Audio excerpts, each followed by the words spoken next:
Quoi encore? Tu veux faire quoi en plus de ce qu'on prépare? J'ai une très grosse idée pour terminer l'année 2024 en analyse. Oula, pitié, tu ne vas pas faire une très grosse série quand même. Oh si, et c'est Danmachi qu'on va faire. Allez, bon visionnage. Mais il se fout de ma gueule! D'ailleurs, tu peux t'occuper de la partie manga. Je veux bien, mais financièrement, c'est pas ouf. Bah, tu peux utiliser Mireille pour payer moins cher.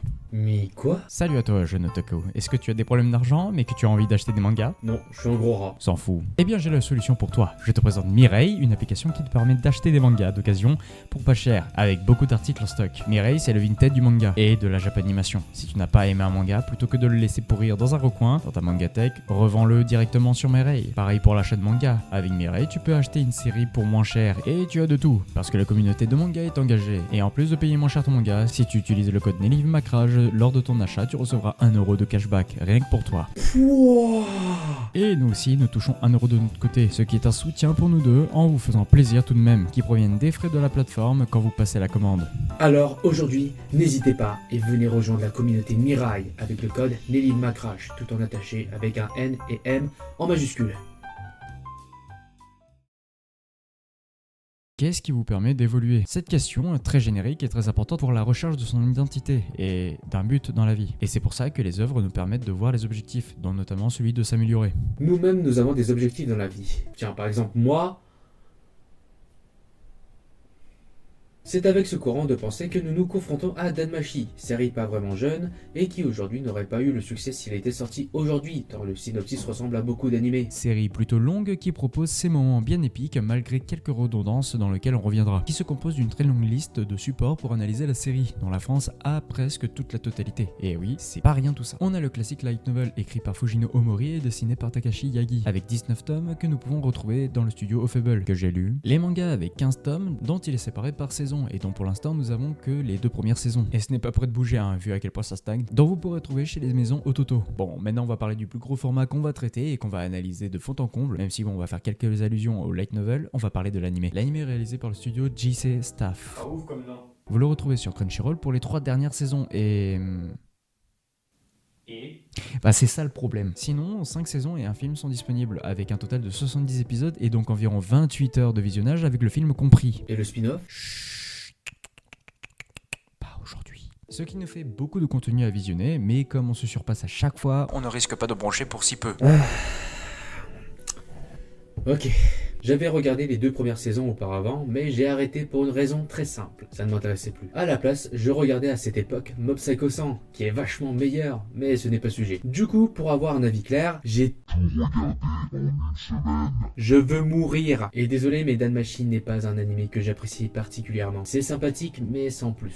L'animé me laisse indifférent. Pour ce qui est de mon palmarès, j'ai vu la série à sa sortie pendant la période Prime où l'on mettait les épisodes sur YouTube sans problème de visibilité, la bonne époque. Puis j'ai continué avec le light novel qui était bien plus en avance sur l'animé à son époque, ce qui a surpris mon père et que je lui demande autre chose que des mangas. Puis les mangas que j'ai très vite délaissés parce que le style ne me plaisait pas énormément. C'est pas moche, mais j'avais déjà des attentes à faire plaisir. Mais déjà dans la lecture, bah ça se lit bien, le rythme n'est pas trop saccadé et ne perd pas de temps face à des situations de rallonge, comme on peut retrouver dans l'animé. Le light novel, pareil, je dirais même que je le préfère plus, se mettant encore plus dans la tête de Belk, ce qui est génial sur ce point-là. Mais de quoi ça peut bien parler? Nous voici dans un monde dans lequel les dieux viennent sur Terre pour s'amuser. Ils créent les familias, une famille qui se concentre autour d'un dieu, et les membres de cette famille sont considérés comme les enfants du dieu de la familia. Et nous, on suit la familia d'Estia, déesse grecque du feu sacré et du foyer, qui est composée de seulement un membre.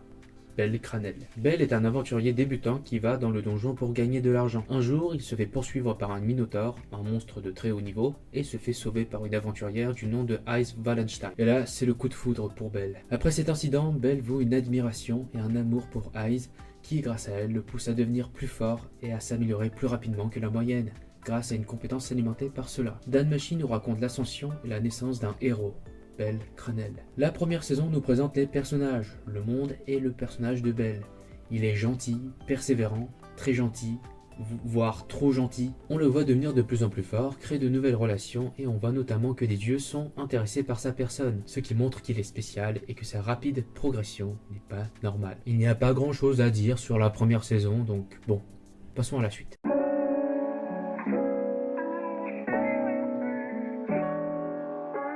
Si aujourd'hui on se doute que le studio continuera de développer la série, en 2015 on ne se doutait pas que ce serait le cas. Faut dire qu'on a attendu 4 ans pour que le studio se dise bon les gars, faudrait peut-être qu'on raconte la suite, non? La série qui en ce moment a proposé les fameux spin-offs pour poser les fondations d'une très longue série. Plus besoin d'avoir le long flashback sur les pensées des autres, on se focalise sur le personnage principal, Belle Cranel. Les événements se passent après la saison 1 où l'on rappelle, Belle affronte le boss final de transition dans le donjon. De retour dans la ville, notre groupe fait face à un antagoniste plutôt particulier, Apollon, qui est attiré par Belle Cranel pour 2 raisons. La première, son évolution, qui montre la puissance évolutive de notre héros qui ne cessera d'évoluer tout au long de son périple. Et le deuxième...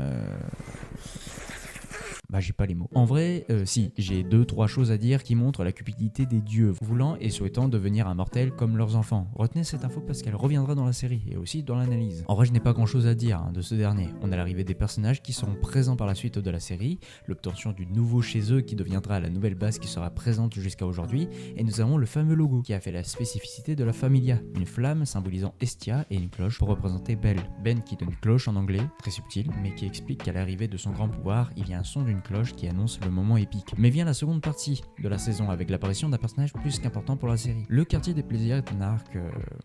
Ouais, sans plus. Il permet d'introduire un coin de la ville qui peut exister dans n'importe quelle série. Au moins on sait que des bordels ça existe, même les plus purs. Je vous ai dit qu'il introduit un personnage important dans la série. Il s'agit nul autre qu'Haruhime, la femme renard transformée en femme à plaisir. Elle fera la rencontre inattendue de Belle, qui aura pour but de la sauver, car la déesse responsable du bordel souhaite la tuer pour en faire une pierre puissante, boostant les stats des combattants. Pouvoir qu'elle exerce elle-même. L'arc 2 est un retour satisfaisant, mais qui ne transcende pas non plus, mais permet de revenir aux aventures de la famille d'Estia, sans pour autant perdre le public de son époque, et ça se voit avec la suite de la série, annoncée très vite par...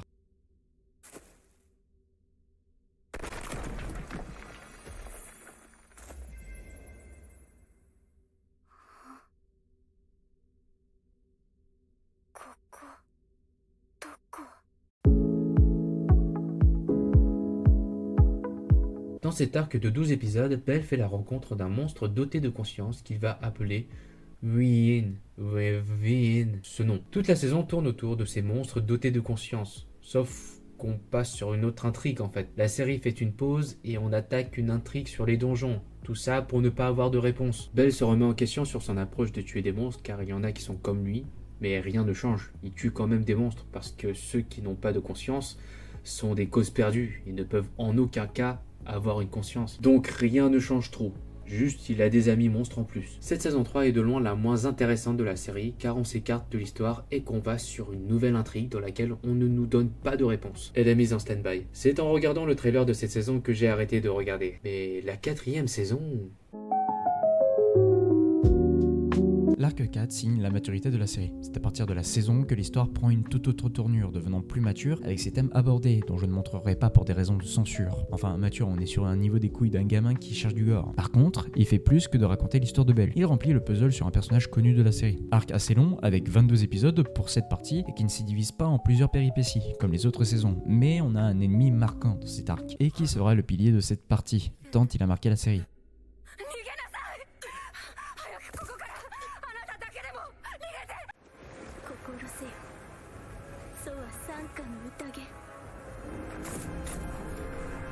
Le Juggernaut. Alors, comment le définir ?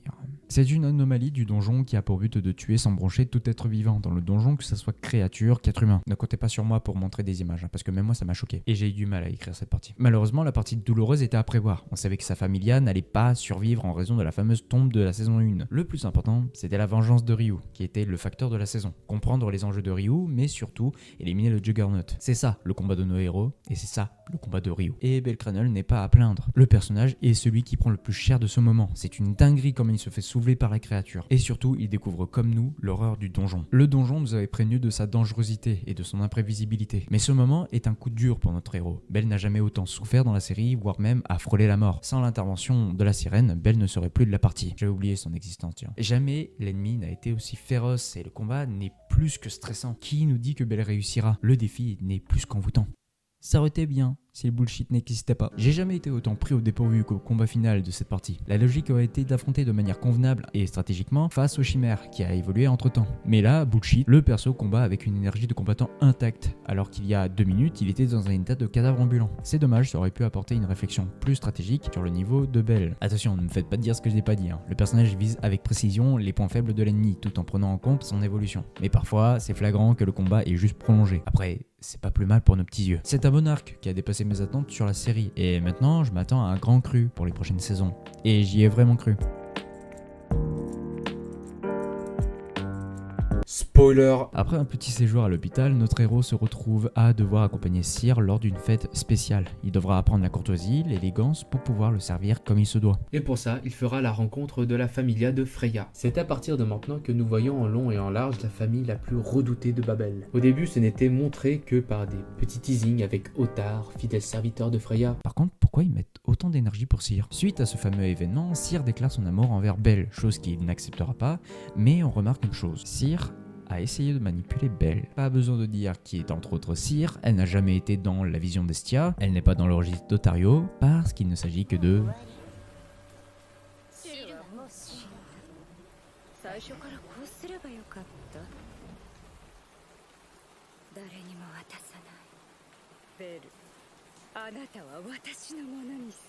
Freya en personne. Depuis le début, Freya suit l'aventure de Belle et a toujours influencé ses choix héroïques. Pas par pur égocentrisme, mais par amour. Un amour entre un mortel et une déesse. Cet arc, bien que peu ouf en termes d'enjeu, permet de poser une question sur les relations impossibles. Est-ce que le statut permet d'aimer l'autre? Question répondue par un non.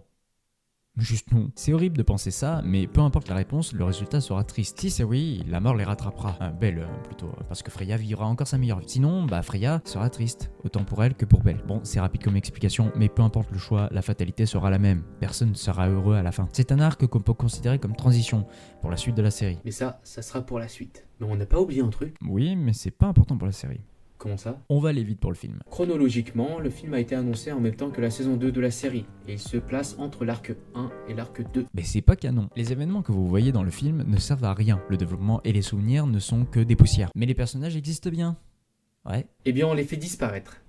C'est cool, non? Technique de flemmard. C'est dommage de ne pas l'avoir rendu canon. Ça aurait pu être utile sur le développement du personnage de Belle. Le film reste agréable à regarder. Par contre, ne vous attendez pas à grand chose, ça reste du Danmachi. Mais c'est peut-être ça qui est attirant chez lui. Une formule classique, mais qui plaît aux gens en termes d'histoire, mais aussi de personnages. Excellente transition, tiens. On va s'attarder sur un personnage, parce qu'en 5 saisons, on se doute bien que les personnages ne sont pas restés de marbre entre temps. Et du coup, j'ai jeté mon regard sur... Alors au début, je voulais faire le personnage principal, Belle Cranel.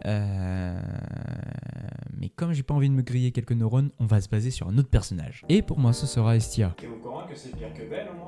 Bon, un peu moins quand même. Hestia est la déesse de la familia. Elle aime Belle et reste une femme insupportable, ne se tente garder Belle que pour elle. Je vous jure qu'elle est importante. Par contre, c'est une déesse qui n'impose ses désirs. Elle ne restreint aucune envie et respecte le choix d'autrui. En fait, elle est humaine. C'est ça, la meilleure des évolutions tant convoitée par les dieux. Un désir qui permet à Hestia d'évoluer, devenant une déesse respectée. Rien qu'en voyant la dernière saison, où elle reste ce qu'elle est, insupportable, mais en n'oubliant pas ses fonctions de déesse, d'aider et d'accompagner les enfants, un guide pour notre évolution. Évolution qui se remarque par Belle, mais aussi par un autre personnage. Perso Belle, je l'aime pas trop. Moi, je préfère des persos badass et stylés, comme Ryu Lion. Jusqu'à la saison 4, Ryu est montrée comme quelqu'un de badass, froide, sérieuse, au passé tragique.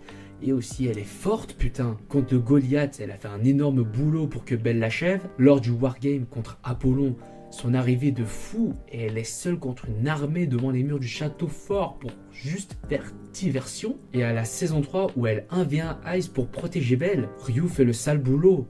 Elle est trop forte. On en apprend plus sur son passé et de pourquoi elle a ce comportement froid et stoïque. Lorsque Ryu et Belle étaient bloqués dans le donjon, Ryu a joué le rôle du mentor pour permettre à Belle de s'améliorer et de survivre dans un milieu trop hostile pour son niveau. Le temps passé ensemble les a rapprochés, a permis à Ryu de s'adoucir et elle tombe amoureuse de Belle. Ryu n'est pas qu'un personnage badass, mais est aussi quelqu'un de doux. Alors, il y a quelques trucs que j'aime pas. D'abord, j'aurais préféré qu'il y ait une relation mentor et élève entre Belle et Ryu. Pourquoi la faire tomber amoureuse de Belle? Ça ne sert à rien à part ajouter un love interest en plus. Sauf qu'on sait tous que Belle est amoureux d'Ice. Peut-être qu'il y aura une intrigue par rapport à ça plus tard. Et s'il y en a pas, c'est vraiment inutile. Genre, tu peux avoir de l'affection envers quelqu'un sans être tombé amoureux de la personne, donc le choix de la faire tomber amoureuse de Belle doit servir à quelque chose. Et aussi, j'aime les personnages badass. Mais après, le moment bloqué dans le donjon avec Belle, Ryu est devenue moins badass et moins intéressante. Du coup, je me suis tourné vers Aisha Belkal. Aisha est un personnage qu'on découvre lors de la saison 2. Elle est la prostituée la plus stylée que j'ai jamais vue. No joke. Elle donne un air méchant, mais au fond, elle est quelqu'un de gentil, surtout envers Haruhime. Après la mort d'Ishtar, elle rejoint la familia d'Hermès et se rapproche de la familia d'Estia car Haruhime y est. Elle les aide beaucoup et sert de mentor pour le reste du groupe de Belle lorsqu'il était bloqué. Et elle est forte aussi et lucide pendant les combats. Non, franchement, on ne la voit pas beaucoup, mais Aisha est un personnage superbe. Que retenir de cette vidéo? La série est bien dans son ensemble. Il y a des lacunes qui sont cachées par des bonnes idées, les camouflants. Mais il ne faut pas les oublier, mais les corriger. On se doute bien que notre avis ne va pas changer, mais permettra à vous de vous faire réfléchir sur comment vous voyez la série. Comme nous, elle évolue et grandit avec nous et c'est génial qu'il se repose pas sur ses acquis, en proposant plein d'idées. L'animation est correcte, rares sont les séries à proposer un tout petit peu de 3D. Ça reste un peu dérangeant, mais pas à en gerber. Restez à l'affût pour la saison 10. C'est tout ce qu'on peut vous dire. Je vais la regarder par curiosité. Merci à vous d'avoir visionné cette vidéo. J'espère que notre dernière vidéo de l'année ne vous a pas déçu. N'oubliez pas le concours en description qui vous permet de gagner une box des familles. La prochaine vidéo traitera d'une série que vous avez demandé. Au moment où cette vidéo est sortie, la vidéo est en cours de production. Et on espère que vous serez au rendez-vous. C'était Nelly. Et Macrage. Ciao. Ciao.